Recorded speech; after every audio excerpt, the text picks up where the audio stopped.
Bonjour. Alors, j'ai pas mis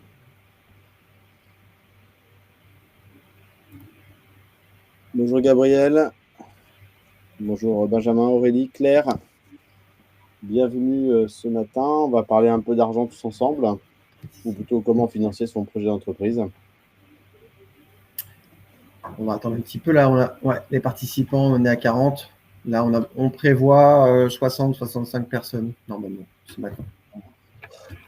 En attendant, n'hésitez pas de nous dire d'où vous venez, donc le nord de la Bourgogne, et nous dire aussi le projet que vous avez, ou votre entreprise actuelle, pour qu'on puisse illustrer au plus proche justement de votre démarche. Alors Maxime, déjà je vais te décevoir un tout petit peu. Obtenir le dispositif EDEN n'existe plus depuis à peu près 10 ans. Donc on te donnera peut-être d'autres sources pour que tu puisses trouver une solution.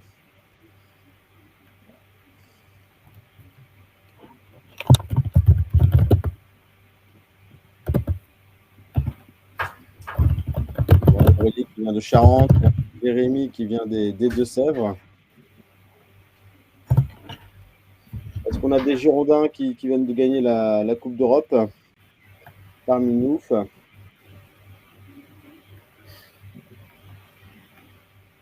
Précise pour le rugby, quand même. C'est important de préciser. Oui, exactement, c'est vrai. Ah, bon, il n'y a pas besoin de préciser, je pense. Mais... Ok, donc Mélanie qui est déjà suivie par BGE sur sa boutique. Bon. On attend encore une petite minute et puis on vous propose ouais. de démarrer. Pour le projet Florent d'apiculture, c'est dans le sud ou dans le nord de la Creuse? Est-ce que c'est sur les 1000 vaches?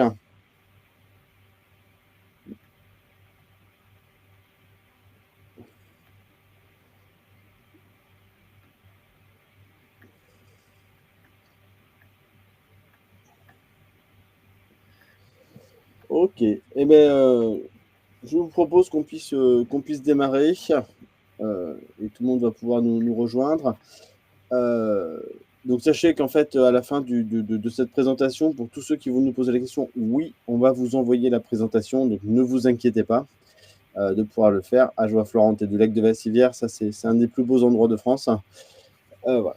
Donc on va se présenter et puis on va pouvoir aussi après évoquer les sujets, puis on espère pouvoir répondre aussi le mieux possible à votre demande. Donc Thomas Tignon, je suis le directeur de l'ADI sur le département de la Gironde et on va essayer de présenter au mieux l'aspect financier et pour financer votre projet ou votre entreprise. Franck, je te laisse te présenter. Merci Thomas. Franck Cotevert, donc je suis conseiller indemnisation donc, à l'agence de Lormont dans le 33. Donc voilà, conseiller indemnisation depuis pas mal d'années. Donc là, je serai ici effectivement pour vous présenter, faire une focus effectivement sur les aides France Travail en matière d'aide à la création ou reprise d'entreprise. Voilà, en sachant qu'effectivement, on va forcément parler de la nouvelle convention d'assurance chômage effectivement qui a démarré depuis le 1er avril, où effectivement sur les créateurs, il y a eu quelques petits changements, donc on en parlera forcément. Exactement. Ce qu'on propose, c'est que à chaque fin de diapo, on puisse prendre quelques questions. On les prend au fur et à mesure, donc, et on essaie de répondre à toutes les questions d'ici la fin que Oui. vous aurez. Je tiens en même temps à remercier Elisa qui fait le fil des questions et qui suit tout ça pour tout ça. Alors, donc si on fait notre déroulé, aujourd'hui, on va revenir un petit peu, donc qui on est au niveau de l'ADI. On va parler du dispositif régional Entreprendre en Nouvelle-Aquitaine, les aides de France Travail pour créer son entreprise. Et nous allons aborder ensuite, pour créer sa boîte, donc est-ce qu'il vaut mieux être accompagné ou pas? Mais ça, vous avez déjà globalement la réponse. Et nous allons aborder après la manière de pouvoir financer son projet avec des solutions de financement qui puissent être des solutions de financement pendant ou après le projet, et avec toutes les démarches que vous pouvez avoir et surtout les liens avec les différents dispositifs. Au niveau de l'ADI, donc l'ADI, Association pour le droit à l'initiative économique, Nous, on n'accepte pas le gâchis des talents. Ça veut dire qu'on va pouvoir aider à accéder au capital, à accéder aussi à des solutions financières pour pouvoir créer et réaliser ces projets. C'est pas parce qu'on n'a pas suffisamment d'apport personnel, pas forcément le réseau nécessaire, qu'on doit être bloqué et que les banques ne puissent pas intervenir auprès de vous. Donc nous, on l'a dit, on va pouvoir vous financer. Vous accompagner aussi pour la structuration des projets avant et après, mais aussi vous mettre en relation sur des bons plans ou d'autres dispositifs de la DIC. Et la dernière mission qu'on va avoir, c'est de contribuer. Contribuer à l'amélioration du contexte. Donc aujourd'hui, on est beaucoup sur le dispositif de micro-entreprise au niveau de la DIC, des micro-entrepreneurs. Et en ce moment, on lutte justement et on vous invite à lutter avec nous sur la notion de l'abaissement des taux de seuil de TVA que le gouvernement essaie de mettre en place. Donc ça fait partie de notre rôle de contribuer et de faciliter la création d'entreprises, mais aussi toutes les démarches d'entrepreneuriat comme vecteur positif. L'a dit, on est soutenu et on travaille avec beaucoup d'acteurs et de partenaires. Donc, on va pouvoir vous présenter 2 dispositifs clés sur des partenariats. Donc, il y a le dispositif de France Travail que Franck vous abordera, que ce soit avec Active Créa, mais aussi après les aides par ailleurs. Et il y a aussi un autre dispositif qui s'appelle Entreprendre en Nouvelle-Aquitaine, la région à vos côtés. Et ce dispositif, avec de nombreux acteurs sur chaque département, donc on vous invite à prendre contact avec les différents acteurs que vous pouvez avoir si vous voulez de l'accompagnement. Ce dispositif-là, il va permettre aussi de pouvoir avoir une démarche de structuration du projet. Dans les dispositifs d'émergence, il y a le dispositif Active Créa qui est mené par France Travail. Donc, si vous avez besoin d'essayer d'éclairer un petit peu plus, de rechercher est-ce que ce projet il peut avoir aussi une ouverture, n'hésitez pas à prendre contact avec vos conseillers France Travail, justement pour avoir une prescription vers l'acteur Active Créa. Ce n'est pas les mêmes acteurs sur tout de la Nouvelle-Aquitaine, donc vous pouvez aussi être en contact avec eux. Je te laisse dire un petit mot sur Active Créa, Franck ? Oui, alors rapidement, même si effectivement c'est pas mon cœur de métier, puisque mon cœur de métier, vous l'aurez compris, c'est l'indemnisation et la partie aide financière, mais effectivement à France Travail, nous avons effectivement nos conseillers emploi, du coup, qui eux vont vous accompagner sur ce dispositif, effectivement, qui existe toujours, effectivement, on m'a posé la question récemment si ça existait toujours, et c'est un dispositif qui existe depuis un petit moment et qui est toujours, en tout cas, existant là sur notre secteur, effectivement, en Gironde et Nouvelle-Aquitaine. Il est à mettre en place, effectivement. Alors après, je dirais que c'est selon vos besoins. La clé d'entrée, c'est vrai que du conseiller France Travail peut vous permettre effectivement de basculer sur ce dispositif, ou même il peut vous renvoyer vers un dispositif régional, comme l'a dit Thomas tout à l'heure, voire même vers l'ADI. Donc c'est vrai que prendre contact avec votre conseiller emploi, quand on est un petit peu perdu, on ne sait pas trop par où commencer, ça peut être une bonne clé d'entrée pour vous orienter sur le bon interlocuteur ou le bon organisme qui va vous suivre ou vous aider financièrement. Voilà. Comme Cécile, qui bénéficie déjà d'Active Créa, donc accompagnée par BGE. Donc ça dépend un peu des départements en tout cas, mais ça va pouvoir se faire. Jean-Luc, on pourra répondre tout à l'heure à la question. Le lien entre Active Créa et l'ACRE. On peut y répondre. Voilà. L'Active Créa, c'est l'accompagnement. L'ACRE, c'est l'exonération des cotisations. C'est 2 sujets très différents. Et normalement, dans Active Créa, tu pourras voir justement la notion de l'ACRE pendant ton accompagnement Active Créa. Mais il y a un autre dispositif, parce qu'Active Créa, on est sur un dispositif d'émergence de projet ou de structuration. Et la région, Entreprendre, la région à vos côtés, a mis en place avec plusieurs étapes justement à l'intérieur. Donc une première étape d'accueil, information, c'est un peu ce qu'on peut revoir aussi aujourd'hui dans notre démarche, vous informer sur les différents dispositifs et ce qui se met en place. Et après, il y aura des étapes 2, 3. Donc l'étape 2, c'est de pouvoir être accompagné, à structurer votre projet et le mettre en place. Et puis après, il y aura aussi la partie de la construction et le financement du projet, parce que c'est très bien de dire j'ai un super projet, mais si on ne le finance pas, c'est un peu compliqué. Et l'étape 4 et 5, c'est la concrétisation du projet. C'est-à-dire qu'on est sur comment est-ce qu'on s'installe, comment est-ce qu'on s'inscrit, mais aussi le suivi du jeune dirigeant qui pourra se faire au fur et à mesure des années. Ça, c'est le dispositif, et vous avez tous les liens sur Entreprendre la région à vos côtés. Donc, n'hésitez pas à pouvoir ainsi aller regarder sur ce dispositif. Alors, Ouais, pardon Thomas, excuse-moi, je vois qu'il y a des questions effectivement sur quel type d'accompagnement par rapport à votre projet. Alors je le redis, hein, effectivement, c'est pas grave, on va redire les choses et c'est pas très grave. Il y a beaucoup de dispositifs d'aide et c'est vrai qu'on peut être un peu perdu. Pour ceux qui sont effectivement inscrits comme demandeurs d'emploi, donc c'est la plupart d'entre vous, vraiment privilégier le contact avec votre conseiller emploi qui lui vraiment, c'est son cœur de métier, il va pouvoir vous orienter vraiment sur le dispositif le plus approprié par rapport à votre projet. Voilà. Ouais, exactement. Donc Nathalie, oui, BGE fait partie du dispositif Entreprendre la région à vos côtés. Ils ont dû vous en parler. Voilà. Après, pour une champignonnière, c'est des fois un peu différent. Il y a la chambre d'agriculture qui peut être plus adaptée quand même sur le projet. Euh, le tout dans l'accompagnement, on en reparlera un petit peu tout à l'heure, c'est d'être avec la personne qui s'y connaît le mieux. Donc, moi, j'aime beaucoup les champignons, mais je ne suis pas le meilleur conseiller pour monter les champignonnières, même si j'ai suivi quelques projets en zone rurale. En tout cas, il y a des choses intéressantes. Donc, pas hésiter, hein, Ghislaine, à pouvoir le faire avec la chambre d'agriculture, où vous avez aussi différents dispositifs qui existent sur l'accompagnement des agriculteurs. Alors, si on va vers les aides France Travail.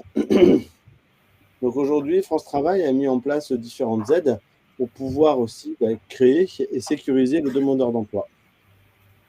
Franck. Tout à fait. Effectivement, pour les demandeurs d'emploi, on va le rappeler hein, quand même, inscrits effectivement à France Travail et indemnisés. C'est toujours mieux en le disant. Il existe effectivement deux dispositifs effectivement d'aide financière à la création.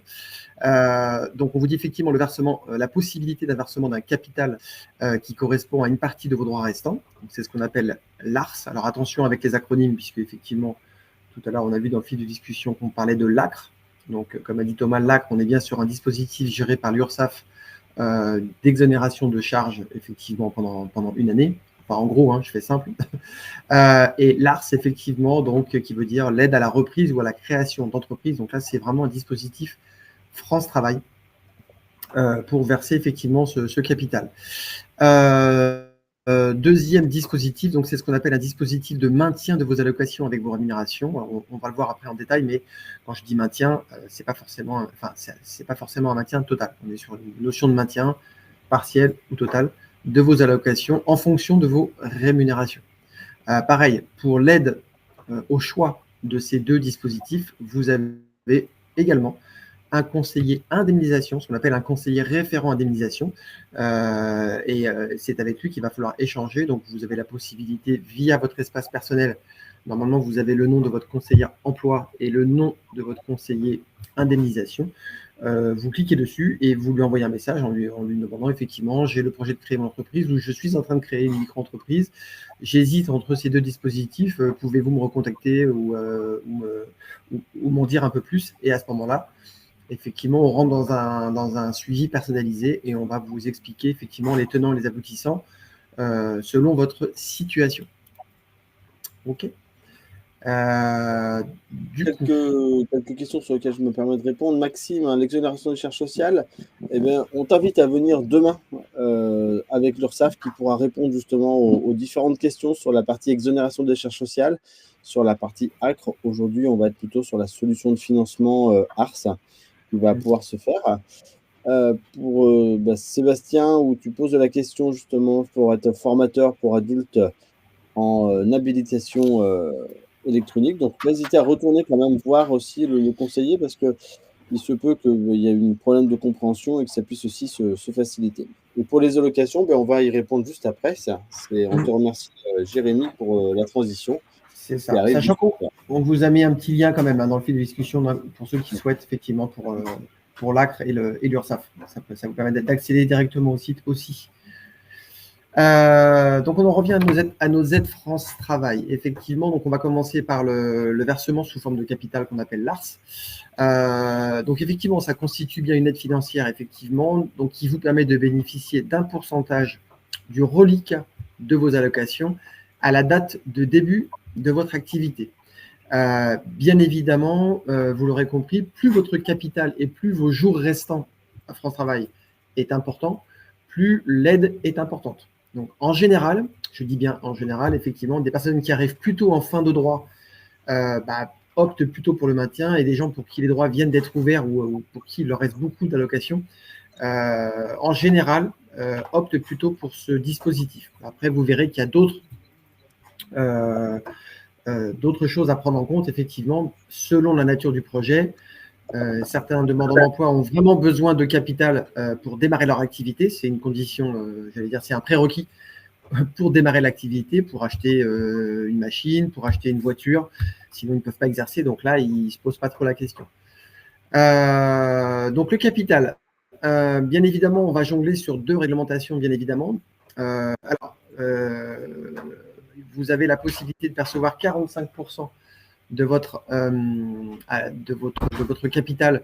Alors ça, ce sont pour les personnes qui ont eu des droits ouverts sur une fin de contrat intervenue jusqu'au 30 juin 2023. Donc on en a quand même de moins en moins. Vous imaginez bien, là, on est 2 ans après, mais il nous en reste encore. Et ensuite, la plupart des demandes qu'on a, effectivement, concernent les personnes qui ont un droit ouvert à partir du 1er juillet 2023. Et là, on est sur 60% du capital restant. Alors, capital restant, je le redis, ce sont le nombre de jours restants à la veille de la création de votre activité multiplié par votre taux journalier en aéro. Là-dessus, on prend 60%, donc ça, c'est l'enveloppe, c'est l'aide qui va vous être allouée par France Travail. Cette aide, elle est versée en 2 fois. 30%, donc la moitié de 60% à la création, et 30% 6 mois après le second versement. C'est important, c'est pas 6 mois après la création de l'activité, c'est 6 mois après le premier versement. Il y a une première question, est-ce que les montants, alors déjà pour faire la bonne analyse du montant exactement, nous on vous invite à voir votre conseiller emploi à France Travail qui vous fera la bonne simulation avec les droits. Ça va vite, même au 39-49, on peut vous la faire. En 2025, qu'est-ce qui a changé? Parce qu'il y a quelques changements avec la nouvelle loi qui vient de passer. Alors, concernant l'ARS, on n'a pas eu de changement notable sur en tout cas les 60%, ils y sont toujours. Ça n'a pas changé. La seule chose qui change par rapport à la nouvelle loi, la nouvelle réglementation, c'est pour le deuxième versement. C'est une info que vous pouvez noter aussi. Alors, on s'est rendu compte qu'effectivement, on avait des personnes qui créaient leur entreprise, bénéficiaient du premier versement. Et après avoir créé leur entreprise, certains demandeurs redémarraient un CDI à temps plein. Et donc, du coup, la nouvelle réglementation prévoit qu'effectivement, en cas de reprise d'un CDI à temps plein, le deuxième versement ne sera pas fait. Il n'y aura pas de second versement. Donc ça, c'est important aussi. Alors, on parle uniquement de reprise CDI à temps plein, uniquement. Voilà. Alors, pour essayer de répondre à un peu l'objet de l'ARS sur le capital, donc il faut déjà bien choisir le choix, puis vous verrez, vous avez 2 choix à faire, donc c'est pour ça qu'il faut bien faire les simulations. On nous demandait qu'est-ce qui reste des 40%. Donc, il faut savoir que si l'activité ne fonctionne pas, vous devez retourner vers France Travail. Là, c'est là où on va pouvoir se réouvrir quelques droits sur le capital qui reste. Alors voilà, si l'activité cesse pour des raisons indépendantes de votre volonté, bien évidemment, donc il faut que l'activité effectivement soit clôturée officiellement. Vous avez bien évidemment la possibilité de vous réinscrire comme demandeur d'emploi, puisque voilà, et à ce moment-là, on vous reversera les 40% restants. Voilà. Donc là, vous rebénéficierez de vos allocations effectivement mensuelles. Donc le reliquat, je ne peux pas vous dire qu'il est perdu. En l'état actuel des choses, si effectivement les 60% vous permettent de démarrer l'activité et que vous en viviez, oui, les 40% seront perdus et seront remises dans le pot commun, j'ai envie de dire. Et si l'activité effectivement ne vous permet pas d'en vivre et qu'elle cesse, effectivement, vous récupérez vos 40%. On est sur des aides de sécurisation, c'est-à-dire qu'on sait aujourd'hui que l'entrepreneuriat, c'est pas forcément, c'est un bel espace de liberté, c'est un bel espace d'aventure. Mais c'est important d'avoir quelques sécurisations et ce dispositif-là, il permet des sécurisations si ça ne se met pas en place. Voilà. Alors pareil, il y a une question là, si on a besoin de moins, alors on ne peut pas demander un montant minimum. L'aide, si vous choisissez l'ARS, l'aide, voilà, c'est 60%, 30% et 30%. Il n'y a pas possibilité de choisir effectivement un pourcentage inférieur. Mais on va vous expliquer justement avec le maintien des allocations, en fait, comment choisir aussi entre les deux, où il peut y avoir des questions. Oui, alors juste une dernière précision sur l'ARS quand même. Selon le statut, si vous créez une société peu importe le statut de la société, nous n'avons pas besoin de vous demander l'accord de l'ACRE. C'est réputé accordé. Donc, en fait, on aura juste besoin du formulaire ARS à compléter et de votre document CABIS ou équivalent pour mettre en place l'ARS. Par contre, pour les micro-entreprises, auto-entrepreneuriat, on aura besoin en plus, effectivement, de l'accord de l'ACRE, l'exonération de charges de l'URSSAF. Voilà. Alors, il y a le maintien de capital, mais il y a aussi donc, le maintien des allocations. Comment ça se passe, ça? Exactement. Donc, pour le maintien des allocations, effectivement, donc c'est un autre raisonnement. Là, on n'est plus sur, en termes de trésorerie, voilà, une possibilité d'avoir mensuellement une partie ou l'intégralité de vos allocations pendant un temps donné. On va le voir ensuite. Alors, là, on vous dit qu'effectivement, vous pouvez bénéficier effectivement dans la limite de la durée de vos droits. Vous pouvez bénéficier de ce dispositif pendant toute la période d'indemnisation. Alors attention, effectivement, il y a eu des changements.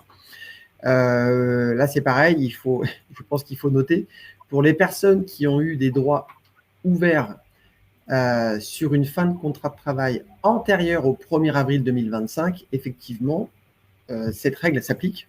C'est-à-dire que vous bénéficiez du maintien total ou partiel de vos allocations jusqu'à épuisement total de vos droits. Pour les personnes qui ont eu un droit ouvert à partir d'une fin de contrat de travail au 1er avril, donc là récemment, et qui reprennent une activité postérieurement, la donne a changé puisque le maintien total ou partiel ne sera versé que dans la limite de 60% des droits. Donc ça aussi, c'est un élément à prendre en compte également. Alors, il y a une question qui sur l'ARS, mais qui peut être aussi sur le maintien, de Camille. Alors, si l'activité est déjà créée, peut-on faire une demande ARS en fin de contrat malgré tout? Alors, c'est une bonne question. Je vais vous donner les deux cas de figure. Du coup, si l'activité a déjà démarré et que vous avez demandé le maintien, par exemple, au départ, et que vous vous rendez compte que ce n'est pas forcément l'aide qu'il vous faut, alors, on peut revenir en arrière, on peut demander l'ARS. C'est faisable réglementairement. À ceci près que si vous basculez sur l'ARS, on va potentiellement vous réclamer les sommes qui ont été versées sur le dispositif du maintien. Je donne un exemple, l'activité a démarré au 1er mars. Vous avez demandé le maintien, donc vous avez eu votre allocation de mars et avril entièrement, puisque vous n'avez pas fait de chiffre d'affaires. Et début mai, vous dites non, finalement, je veux l'ARS. Auquel cas, on vous met en place l'ARS à partir donc du 1er mars, date de démarrage de l'activité. Mais sur le versement, les 30% du premier versement, on va donc récupérer l'allocation qui a été versée en mars et en avril. Donc ça aussi, c'est aussi à savoir. Mais en tout cas, on peut passer du maintien à l'ARS. Par contre, si vous optez pour l'ARS, il y a impossibilité de revenir sur le dispositif du maintien. Donc, comme je vous le disais, bien prendre le temps, bien contacter votre conseiller indemnisation et selon le cas, c'est vraiment du cas par cas là. Hein. On regarde quel est votre projet, de quoi vous avez besoin, quels sont les jours qui vous restent, très important, et le taux journalier qui vous est versé. Il faut prendre en compte tout ça pour voir et faire une simulation et voir l'aide qui est la plus adaptée à votre situation. Ok, alors, quelques exemples justement. Ouais, je vais illustrer un petit peu. Voilà. Du coup, alors oui, là, vous avez un exemple chiffré. Effectivement, alors on vous dit un exemple pour une activité de prestation de service, effectivement. On vous dit, voilà, si vous pouvez effectuer votre déclaration mensuelle auprès de l'URSSAF. Alors, pareil, conseil que je donne aux personnes qui créent une micro-entreprise ou entrepreneur, quand vous allez faire vos démarches de création, vous aurez la possibilité d'opter pour vos déclarations de chiffre d'affaires. Je vous incite fortement à opter pour la déclaration mensuelle et non trimestrielle et encore moins annuelle. Pourquoi ? Au niveau de France Travail, ça va vous permettre chaque mois, quand vous allez faire votre actualisation mensuelle, de pouvoir déclarer mensuellement ce que vous avez gagné ou ce que vous n'avez pas gagné. Donc, si c'est zéro, c'est zéro. Et vous allez pouvoir, au même titre qu'un bulletin de salaire, nous transmettre dans la foulée le justificatif du mois concerné. C'est-à-dire qu'effectivement, en termes de trésorerie, vous allez pouvoir suivre, idéalement, effectivement, si vous déclarez zéro, vous faites votre déclaration ensuite à l'URSSAF en déclarant zéro, vous nous transmettez votre déclaration à l'URSSAF, on va la saisir dans votre dossier et on va pouvoir vous verser l'intégralité de votre allocation sur le mois. Il n'y aura pas de régularisation comme on le fait pour les demandeurs qui optent pour une déclaration trimestrielle. D'accord ? Exactement. Alors, Sarah, ça dépend en fait si tu optes pour le maintien des allocations. Non, tu n'auras que 70%, même si tu es sur un chiffre d'affaires à zéro, il n'y a pas 100%. Il faut savoir que les aides qui sont proposées par France Travail dans les dispositifs sont faites pour faciliter la mise en place de l'activité au démarrage. Donc, on sait qu'on ne reçoit pas forcément un revenu dès le départ, et ça fait partie des aides. Donc ça, et pas hésiter sur les simulations, à voir aussi avec votre conseiller emploi. C'est ça, c'est ça. Et après, dans les faits, donc au niveau de la procédure, tu peux revenir juste un peu, juste sur le slide d'avant, rapidement, si ça ne dérange pas. Merci. Voilà. Sachez qu'effectivement, il y a aussi la possibilité de percevoir un paiement provisoire. C'est-à-dire que le temps que vous transmettiez votre déclaration mensuelle et qu'elle soit saisie, là, on vous donne un exemple, une personne déclare 1 000 euros. Et ben, France Travail va pouvoir verser ce qu'on appelle un complément provisoire, donc qui équivaut à 80% du complément qui est dû, dès l'actualisation, donc dès le début du mois. Donc, ce qui va permettre quand même de pouvoir honorer certaines factures qu'on généralement on paye en début de mois. Et du coup, les 20% restants ou manquantes seront versés dès la saisie de votre relevé URSSAF mensuel. Donc, ça sera un paiement en 2 temps. D'accord ? Vous voyez, c'est quand même assez technique, donc n'hésitez pas à revenir avec un conseiller plutôt individuellement pour regarder les bons taux, etc. En tout cas, on vous invite à pouvoir le revoir. Un petit zoom si on est allocataire de l'allocation spécifique de solidarité.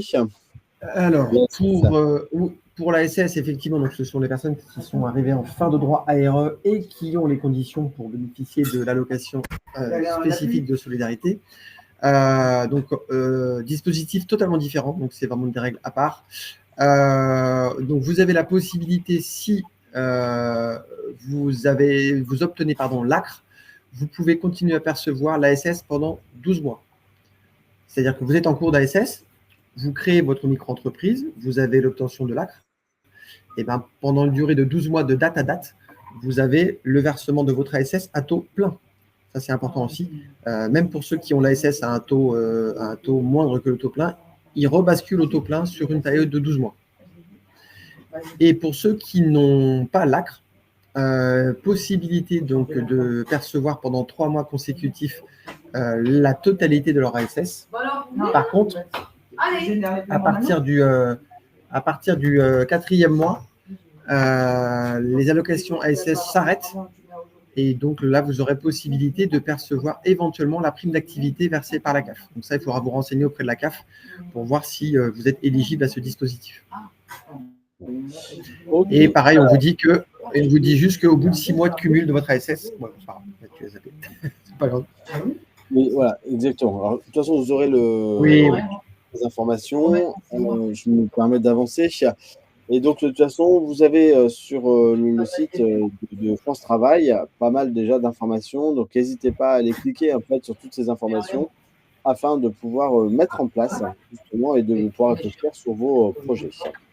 Ouais, là, vous voyez, vous avez la page qui est très bien faite où effectivement, voilà, et vous avez l'adresse qui est juste en bas et elle est bien faite. Hein. Je reprends, je crée, j'ai commencé mon activité, je cesse mon entreprise. Donc, vous avez les 3 cas de figure et ça vous explique effectivement quelles sont les procédures, quelles sont les aides, quels sont les documents à fournir. Donc, voilà, c'est assez bien fait. Voilà.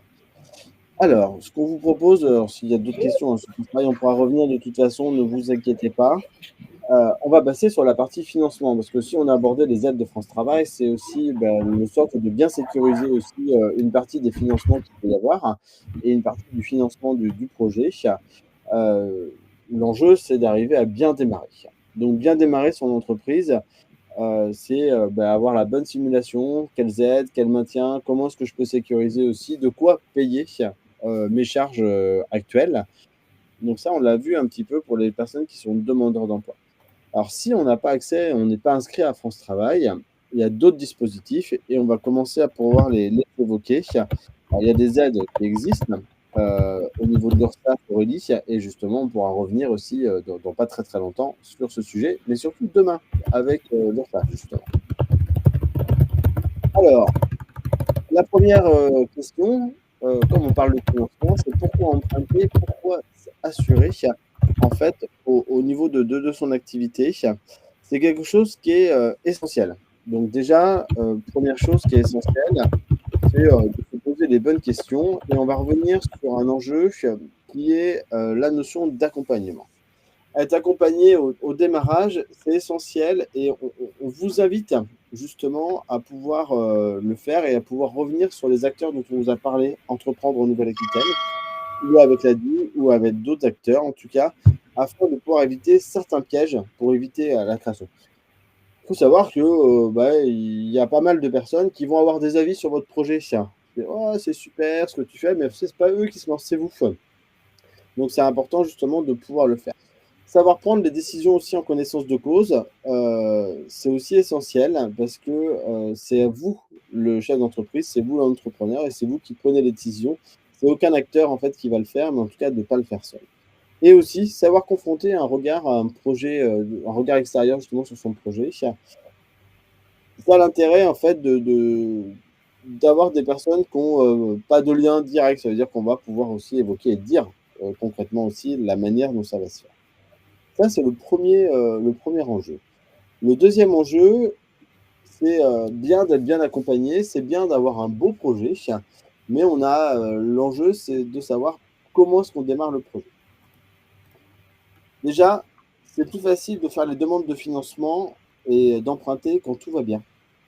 En fait, avant de créer l'entreprise, vous n'avez pas encore généré de dettes, de difficultés ou autres. Alors, tout peut bien se passer, mais en tout cas, votre banque, vos financeurs, en tout cas, ils vont pouvoir regarder comment ça se passe avant. Et on est plutôt dans la démarche du projet. Donc, le faire avant, donc on va vous conseiller souvent de limiter un peu votre apport personnel. Il vaut mieux le garder de côté et emprunter au début plutôt que d'utiliser l'apport personnel au démarrage et emprunter après. En sachant que emprunter, c'est quelque chose qui est assez important. On n'est pas dans la même chose que le crédit à la consommation. On n'achète pas une télé quand on fait un emprunt pour entreprendre. On emprunte pour pouvoir soit développer du fonctionnement, on va en parler tout après, ou pouvoir faire l'acquisition de biens qui vont permettre de développer du chiffre d'affaires. Donc en fait, on est sur des zones qui vous permettront de gagner plus. L'autre chose, il est plus facile donc financer son entreprise au démarrage qu'au bout de 6 mois ou 1 an parce que les banques et les financeurs vont vous demander un compte bilan. Donc au bout de 6 mois, vous n'avez pas encore le bilan et là, ils vont vous le demander assez rapidement. Et puis le dernier point, c'est que les dépenses au démarrage sont plus élevées que prévu. On peut faire tous les prévisionnels. Moi, ça fait 25 ans que j'accompagne des entrepreneurs. Je n'ai pas vu un prévisionnel qui se passait exactement comme prévu. Par contre, j'ai vu beaucoup de belles surprises aussi et beaucoup de personnes qui avaient besoin aussi de pouvoir intervenir. Ce qu'il faut savoir, c'est qu'il y a aussi beaucoup de dispositifs qui vont intervenir au moment de la création. On l'a vu juste avant avec l'ARS, c'est-à-dire que l'ARS, il faut le faire au bon moment. C'est-à-dire que si vous le faites un petit peu trop tard, ça va être plus complexe que si on le fait différemment. Donc tout l'enjeu de pouvoir bien financer son activité au démarrage. Alors, justement, qu'est-ce qu'on finance? Parce qu'il y a plusieurs notions. On peut parler d'éléments financiers, on pourrait parler il y a 3 éléments clés. Souvent, on parle du compte de résultat. Donc, le compte de résultat, ça va être la photo à la première année. À la fin de la première année, on fait un compte de résultat prévisionnel. Il y a aussi la notion du prévisionnel de trésorerie qui va regarder comment ça se passe. Donc là, c'est une photo, on met la vie en fait dans l'entreprise. Et il y a le plan de financement. Donc, le plan de financement de départ, c'est celui qui va vous permettre de démarrer. C'est celui qui va vous permettre de démarrer. Et moi, je vais vous conseiller d'avoir toujours 2 à 3 plans de financement de démarrage pour chaque projet. On peut parler de création, mais on peut parler aussi de développement d'un projet. À chaque fois, c'est un nouveau plan de financement qui s'opère. Et on a le projet où tout se passe vraiment comme prévu. J'ai tous les investissements, c'est quoi la meilleure situation pour laquelle je puisse intervenir. Et ça va se passer sans difficulté. Et puis, il y a aussi le démarrage à minima, c'est-à-dire que je ne vais pas avoir toutes les aides. Qu'est-ce que je fais pour quand même bien démarrer mon entreprise à minima? Alors, on le voit dans les besoins, 4 catégories de besoins essentiels qui vont être donc les frais d'établissement, c'est les frais d'installation. Donc, en fonction de la société, ce n'est pas tout à fait la même chose. En micro-entreprise, il n'y a pas forcément beaucoup de frais d'installation d'établissement. Par contre, dès que vous êtes en SASU, EURL, c'est un petit peu plus conséquent. Vous avez tout ce qui est les besoins d'investissement. Donc, besoin d'investissement, ça peut être un véhicule, ça peut être, tout à l'heure, j'ai vu qu'il y avait un projet d'apiculture, ça peut être aussi, il faut des ruches pour pouvoir le faire, du stock de démarrage, parce que si on fait de la vente en ligne, comme on a pu voir, si on n'a pas forcément de stock, alors il y a le système de dropshipping, mais si on n'a pas de stock à vendre, c'est compliqué de faire du chiffre d'affaires si on n'a pas des fois le stock nécessaire sur les activités de commerce. Et le sujet qui est le plus important et qu'on minore tous et que vous allez tous minorer quand même après cette conférence, c'est la trésorerie de départ, le besoin en fonds de roulement. C'est le sujet le plus important dans les besoins. Des fois, il vaut mieux baisser un peu les investissements, mais garder sa trésorerie de départ, parce que quand on n'a plus d'essence, c'est compliqué de faire avancer la voiture. Mais c'est la même chose, c'est-à-dire que c'est un peu l'essence de votre entreprise, c'est la trésorerie. On en a besoin. Donc, il y a les aides qu'on a évoquées avec France Travail, mais les autres aides qu'on va pouvoir regarder aussi. Mais en tout cas, faites attention à cette trésorerie de départ qui est essentielle. Et en face, on va voir justement que en face des besoins qu'on peut mettre, on va avoir des ressources. Donc, vous avez votre rapport personnel, les amis qui sont prêts à vous aider un petit peu. Il y a les outils de financement de crédit empruntés pour pouvoir le faire. Quand on investit dans un bar à jeux, etc. Donc, c'est aussi essentiel de pouvoir démarrer avec ce crédit-là. Et les aides. Alors, on est dans une situation où aujourd'hui, les aides, ça s'est réduit à peau de chagrin. Donc, il n'y a plus forcément beaucoup d'aides actuellement. Il y a quelques années, il y en avait beaucoup. Mais là, il n'y a plus de trop d'aides, mais on va vous en parler de quelques-unes. Alors, justement, financement alternatif ou complémentaire, comment ça se passe? En fait, aujourd'hui, je pense que tout le monde est prêt à avoir un crédit bancaire.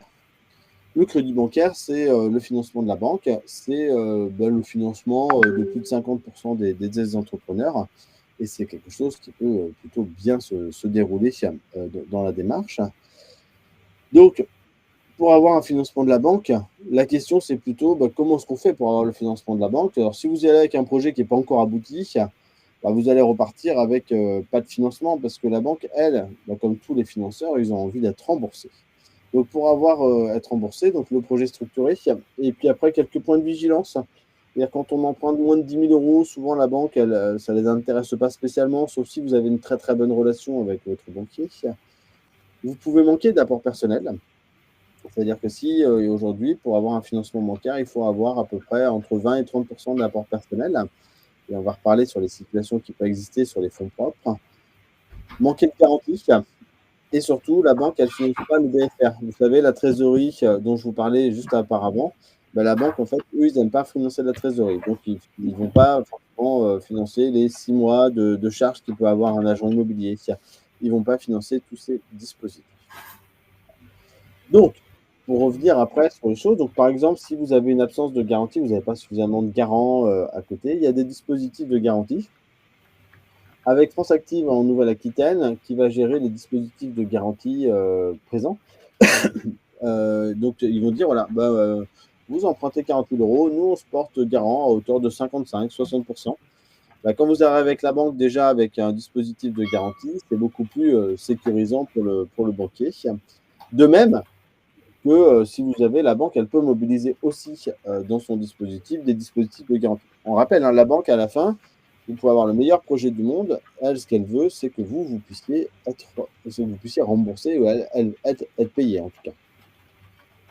Donc ça, c'est la garantie. Par contre, il y a toujours besoin des 20-30% quand vous allez demander un financement à la banque. Donc pour ça, vous avez différents dispositifs de fonds propres. Alors, vous avez des aides, comme les subventions. Il existe des aides de la région. Moi, je vous invite à aller regarder le site avec toutes les aides. Des fois, il y a beaucoup de petites aides qui existent. Chaque aide est un peu différente. Que vous soyez en Creuse, en Dordogne, en Gironde, ce n'est pas les mêmes aides. Ce n'est pas la même accessibilité entre Bordeaux et Guéret. Donc, d'arriver à bien voir ces zones de différence. La GFIP, ça, c'est pour toutes les personnes qui sont reconnues travailleurs handicapés. Donc, en fonction du département, ce n'est pas le même organisme qui gère la GFIP. Par contre, c'est la même porte d'entrée. La porte d'entrée, c'est votre conseiller emploi à France Travail qui doit faire une prescription vers la GFIP. Et ça peut être une subvention entre 3 et 4 000 euros en fonction des besoins que vous avez. Mais il faut avoir un petit financement d'apport personnel auparavant. Ça, c'est sur les aides et les subventions. Il n'en existe vraiment pas beaucoup. Autre dispositif, pour faire l'apport, vous pouvez faire de l'apport en capital avec des cigales ou des investisseurs, c'est ce qu'on appelle la love money. Et la love money, voilà, vous pouvez aller voir, c'est plutôt sur des gros projets avec quand je dis des gros projets, des projets un peu plus conséquents, mais qui se montent sur des sociétés sur lesquelles ils vont pouvoir investir, parce qu'ils intègrent votre capital de société. Donc on sort de l'entrepreneuriat individuel. Ensuite, deux autres dispositifs, les prêts d'honneur. Donc les prêts d'honneur solidaires que propose BPI, pour lesquels l'ADIF, France Active, les réseaux initiatives de chaque département vont pouvoir le proposer.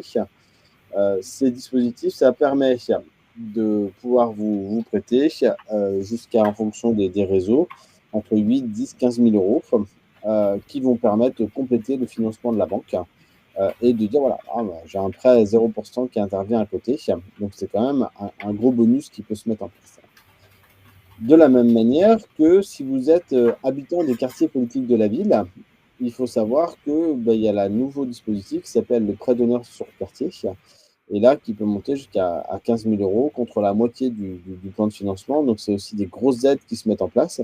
N'hésitez pas à contacter sur ce dispositif pour qu'on puisse le mettre en œuvre, tout comme les autres réseaux qui peuvent en distribuer, France Active, le réseau Initiative, la CSDL ou encore les boutiques de gestion. Alors ça, ce sont des dispositifs qu'on appelle d'apport en fonds propres. Voilà. Le dernier dispositif dont je voulais vous évoquer, c'était le financement participatif. Donc le financement participatif, avec une plateforme régionale qui s'appelle j'adopteunprojet.com, ce financement participatif, vous ne trouverez pas forcément beaucoup d'amis qui vont mettre 2, 3, 4, 5 000 euros sur votre projet. Par contre, vous pouvez peut-être trouver une centaine de personnes qui sont prêtes à mettre 20 euros. Donc ça vous permet et de collecter du capital et de communiquer sur votre projet. Donc je vous invite à regarder j'adopteunprojet.com. C'est facile à retenir pour regarder. Puis vous aurez aussi plein d'exemples de projets sur toute la Nouvelle-Aquitaine. C'est un dispositif qui est soutenu par la région Nouvelle-Aquitaine dans le cadre des démarches.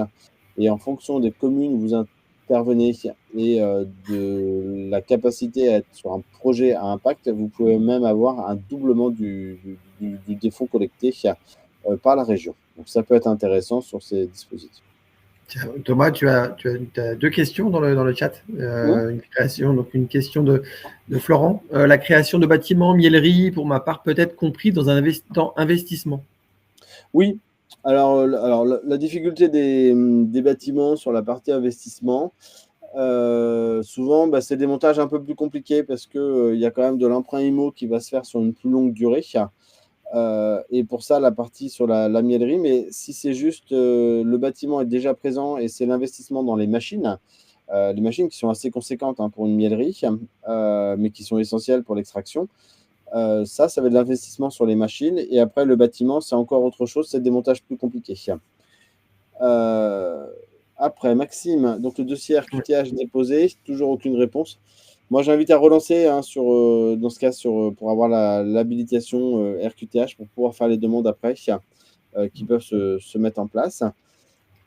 Raïma, l'allocation et l'aménagement d'un local et l'achat d'un véhicule peuvent être subventionnés. Aujourd'hui, il n'y a pas beaucoup de subventions, comme je l'évoquais.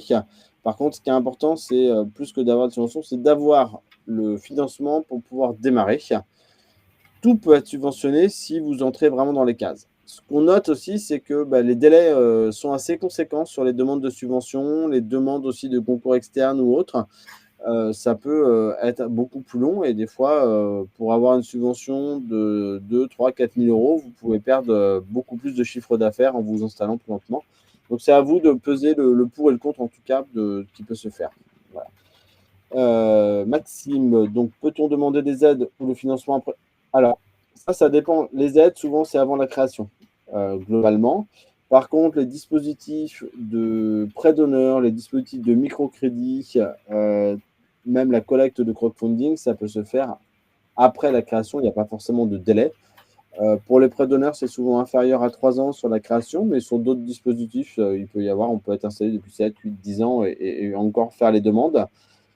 Tout dépend de chaque règlement de dispositif qui existe. Voilà. Voilà. Et pouvez nous donner les noms parties prêt d'honneur. Je n'ai pas le temps de noter. Donc, sur les structures qui s'occupent des prêts d'honneur, donc vous avez le réseau Initiative, le réseau France Active, la boutique de gestion, l'ADI, après, et la CSDL. La CSDL qui se couvre juste la Dordogne, le Lot-et-Garonne et la Gironde. Voilà. Mais comme je vous l'ai dit en début, oui, on va vous envoyer le PowerPoint. Hein, vous pourrez justement le faire et re-regarder après. Alors, une fois qu'on a est-ce qu'on a on n'a pas pu avoir le financement, on ne peut pas l'avoir, on voit que les conditions ne sont pas réunies. Gagnons du temps. Gagnons du temps et on va pouvoir avancer.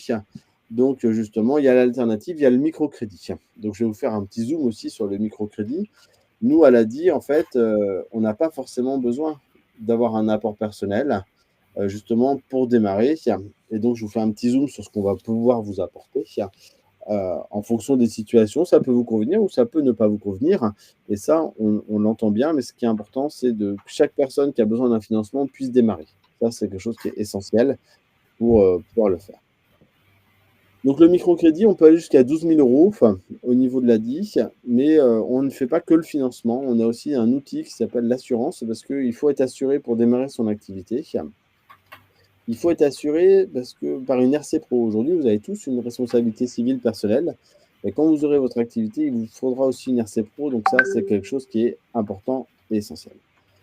Et un accompagnement personnalisé, on en a parlé tout à l'heure dans les différentes phases, mais il a dit, on va pouvoir poursuivre aussi vos phases d'accompagnement. Donc le microcrédit, hop, je reviens sur la partie microcrédit, 12 000 euros, donc en fonction en fait des simulations qui peuvent être faites en termes de financement. On peut prêter 1 000 euros juste pour démarrer, reprêter ensuite. On peut compléter tout ça avec des prêts d'honneur, la même manière dont je vous l'ai présenté tout à l'heure. Sauf que l'ADI, la particularité, c'est qu'on va remplacer le volet du financement bancaire par le microcrédit. Oui, lorsqu'on est interdit bancaire, on peut avoir le droit à un microcrédit. Tout dépend en fait de la notion de l'interdit bancaire et puis qu'est-ce qui s'est passé. On va regarder ensemble. Faire crédit, c'est faire confiance. Ça veut dire que nous, c'est de regarder aussi comment on peut vous faire confiance, comment on peut vous accompagner dans la démarche, justement, et puis être le plus rapide possible. On va pouvoir l'aborder juste après. Je refais un petit zoom sur l'assurance. L'assurance, donc l'a dit, on peut vous proposer aussi 3 formes d'assurance. L'assurance pro, parce que la responsabilité civile professionnelle elle est obligatoire pour beaucoup d'activités. En tout cas, moi, je vous la conseille. On ne sait jamais ce qui peut se passer. L'assurance, c'est quelque chose où, quand tout va bien, on n'en a pas besoin, mais quand on a un problème, on est content de l'avoir. Et je pense que ça résume bien la notion de l'assurance. En tout cas, c'est quelque chose qui peut être important. Pour la mobilité, où l'ADI va pouvoir intervenir pour financer des véhicules pour le volet professionnel, pour le volet personnel. On va même avoir des outils de LOA avec Mobilise pour avoir des petites fourgonnettes. C'est aussi quelque chose qui est important de pouvoir sécuriser votre voiture et votre véhicule dans la durée avec l'assurance auto. Et autre sujet, c'est que quand aujourd'hui, certains d'entre vous ont peut-être la CSS ou avaient encore la mutuelle ou une mutuelle individuelle ou n'ont pas de complémentaire. Donc l'ADI, comme on a 25 000 entrepreneurs, on a été voir des complémentaires et on a fait un peu comme une complémentaire de groupe. Donc on a avec AG2R la possibilité de vous mettre en lien pour que vous puissiez avoir aussi accès à la complémentaire. Être assuré, que ce soit pour le pro, l'auto et la santé, c'est des choses qui sont essentielles parce qu'on va en avoir besoin dans la durée. Donc, maintenant, l'ADI, comment ça se passe? Donc, on a parlé tout à l'heure, prendre rendez-vous avec son conseiller France Travail pour France Travail. Nous, aujourd'hui, l'ADI, notre enjeu, c'est d'être le plus réactif possible. Donc, si vous arrivez à si vous prenez rendez-vous, votre dossier est complet. Donc, pour que votre dossier soit complet, c'est d'avoir un projet globalement. Donc, il va y avoir la prise de rendez-vous qui peut se faire soit vous aurez un flash code tout à l'heure pour être appelé éventuellement, mais vous pouvez aussi, avec un accueil téléphonique, on vous mettra les numéros de téléphone. Avoir un rendez-vous d'instruction, donc on va étudier avec vous ce qu'on peut ou pas vous prêter justement pour le mettre en place. Et puis ensuite, la validation du dossier, la signature et le déblocage des fonds et la mise en place d'accompagnement. le tout peut se mettre, c'est-à-dire que si on a rendez-vous demain et que tout est complet, vous pouvez avoir l'argent sur votre compte dès mercredi prochain. On essaie d'être le plus réactif possible. Question de Sarah, peut-on avoir le bénéfice d'assurance? Il y a des dispositifs, on a une solution autour du Pacadi, justement, où oui, vous pouvez avoir accès aux assurances. Il y a une petite condition à avoir, mais les conseillers vous aideront à le faire, en tout cas pour le faire, en tout cas, et pour être réactif dans la manière de faire. Alors, Jessica, alors non, parce que la garantie qui est demandée pour une agence de voyage, elle est avec plusieurs milliers d'euros, et même centaines de milliers d'euros si mes renseignements sont bons.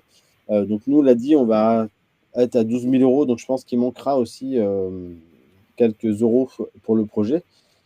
Et comme on n'intervient pas en complément de la banque, voilà, il faut regarder bien sur le montage. Par contre, il y a des alternatives sur le montage d'agences de voyage qui peuvent se faire sans. Voilà, je vous invite à regarder avec les chambres consulaires ce qui peut se faire. Est-ce que l'ADI peut mettre en lien avec des investisseurs pour des levées de fonds, de start-up? Nous, l'ADI, on est très rarement sur ce lien avec les investisseurs. On ne va pas pouvoir répondre, Emmanuel, à cette demande. Par contre, pour les startups, moi, je vous invite à vous mettre en lien avec la French Tech. La French Tech, ils ont justement ce réseau d'investisseurs. Et là, on est sur d'autres formes de projets. On est moins sur la micro-entreprise. Mais en tout cas, Emmanuel, la French Tech Bordeaux et la French Tech Nouvelle-Aquitaine, c'est la même. N'hésitez pas, ils ont je ne vais pas leur connaître tout de suite, mais ils sont à Bègles, sur la Gironde, et vous pouvez les contacter. Voilà. Peut-on avoir accès sans faire de prêt? Pareil, la même réponse, Nathalie, que j'ai fait juste avant à Sarah. C'est possible. Après, il y a une petite condition à avoir. En tout cas, on pourra vous mettre en lien avec ces dispositifs. Ce qui est important, c'est de pouvoir bien démarrer et de sécuriser l'activité. Alors, quelques exemples, justement, pour conclure. Moi, Slimane, c'est un projet qui me tenait à cœur et que je voulais mettre en avant. Donc, Slimane, il a commencé sur le marché des couronneries à Poitiers. Il vendait des olives et du thé à l'amande sur le marché des couronneries le dimanche matin, le mercredi matin. Et aujourd'hui, il s'est installé à faire des kebabs à Beaulieu. Donc, c'est quelque chose qui est assez important dans la démarche. Vous pouvez retrouver, donc, il a emprunté une première fois 5 000 euros, une deuxième fois un petit peu plus, jusqu'à 10 000 euros pour pouvoir se développer. Et il a fait plusieurs financements. On va avoir en Charente-Maritime Sabrina qui, elle fait du consulting coach personnalisé avec la Lune d'eau. Elle a écrit un livre aussi qui est assez intéressant. Et donc, Sabrina, elle a pu se lancer aussi grâce à l'ADI avec un petit financement de 1 500 euros. Ça lui a permis, en tout cas, de pouvoir se lancer plutôt correctement. Hop. Alors, je vais répondre Isabelle. Donc, Isabelle, oui, le microcrédit, il a un taux aujourd'hui. On a un taux autour de 10% sur le microcrédit qui va se compléter justement avec les autres dispositifs qui sont à 0%. Donc, ça fait une moyenne un petit peu moins importante. On est un petit peu plus cher que les réseaux bancaires qui sont aujourd'hui entre 6-7%. Et si on regarde la différence par mensualité, par exemple, un prêt de 3 000 euros, ça va revenir sur un coût de 21 euros à peu près. Et si vous êtes sur des prêts plus faibles, vous avez 1 ou 2 euros d'écart par mensualité. Moi, je vous invite à faire les simulations, puis à regarder exactement ce qui se cache derrière le taux de chaque personne, parce qu'il faudrait comparer les TEG exactement pour pouvoir le faire. Voilà. Alors, là, on vous remet, pour aller plus loin, les aides. Entreprendre service public, les aides de France Travail, l'URSSAF que vous pouvez voir demain, les formulaires ACRE pour faire la demande et la région qui soutient aussi l'ADI, etc. Et les dispositifs et les entrepreneurs. Alors, voilà, pour aller plus loin, donc là, vous pouvez aller sur la page sur l'accueil de l'ADI, puis vous aurez des simulations pour le crédit, mais aussi accès à des rendez-vous si vous avez besoin. Nous, l'ADI, voilà, on essaye de le faire le plus rapidement possible et de mettre vite les dispositifs en place. L'enjeu, c'est d'avoir le financement, ça c'est l'enjeu numéro 1, et de pouvoir être le plus rapide possible dans la démarche. Enfin, donc, si vous avez besoin de toute façon, construisez votre projet en ligne. Certains ont peut-être assisté hier à la conférence d'Auguste et d'Elisa. sur la construction du projet en ligne. Et ça, c'est quelque chose qui est aussi important dans la démarche. Vous pouvez nous retrouver dans toutes les agences de l'ADI le 6 juin. Donc ça, que ce soit à Poitiers, Niort, La Rochelle, Pau, Anglette, ou encore Dax ou Bordeaux, Lormont et Talence. On oublie. Donc là, vous pouvez nous retrouver le 6 juin et venez sans rendez-vous. La porte vous est grande ouverte. N'hésitez pas à vous inscrire. Et puis après, si vous avez aussi besoin d'un financement, n'hésitez pas à aller sur le financement, puis simuler votre demande sur la mise en place qui peut se faire. En tout cas, on vous recevra avec grand plaisir. Et si vous souhaitez être appelé, voilà, n'hésitez pas, vous fâchez le QR code, vous inscrivez en fait les 2-3 renseignements et on vous rappellera dans le début de la semaine prochaine pour voir avec vous et discuter de manière un peu plus individuelle de votre projet. Donc, on est à votre disposition. Voilà. Je vous remercie. Est-ce qu'il y a encore des questions on n'aurait pas répondu, Franck? Non, j'avais juste précisé, effectivement, je l'ai déjà dit, mais effectivement, pour la prise de contact, on va dire France Travail, clé d'entrée, effectivement, n'hésitez pas également à solliciter le 3949. C'est vrai que le contact conseiller indemnisation référent par l'espace personnel, il est à privilégier, mais selon les agences, pour rien vous cacher, sur leur mot en tout cas, on a un petit souci d'effectif. Donc parfois, les temps de réponse sont assez longs quand vous faites une demande, entre guillemets, par mail via votre espace personnel. Donc, n'hésitez pas pour des questions relativement simples pour nous, en tout cas, conseiller indemnisation, de pouvoir faire des simulations en ligne au téléphone, de contacter le 3949. Vous serez mis en relation avec un conseiller indemnisation de votre agence, même si ce n'est pas votre conseiller, et on pourra tout à fait vous renseigner. Et à la limite, voilà, ça sera, en tout cas, les délais d'attente seront plus courts, surtout que les congés arrivent. Voilà.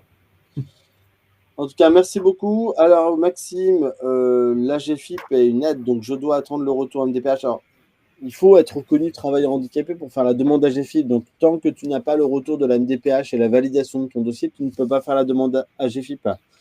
Et dans ce cas, ça bloque. Mais pareil, tu peux contacter aussi et te renseigner auprès et de l'AGFIP, mais aussi de France Travail pour pouvoir le faire. Voilà. J'espère avoir tout répondu. S'il y a des questions qui se sont passées, en tout cas, n'hésitez pas à nous rappeler pour voir aussi par la suite. On vous souhaite une bonne journée. Merci beaucoup, Franck. Merci, Elisa. Oui, merci, Thomas. Merci à vous. Et merci, Elisa. Et on vous souhaite une bonne journée. Au revoir. Au revoir.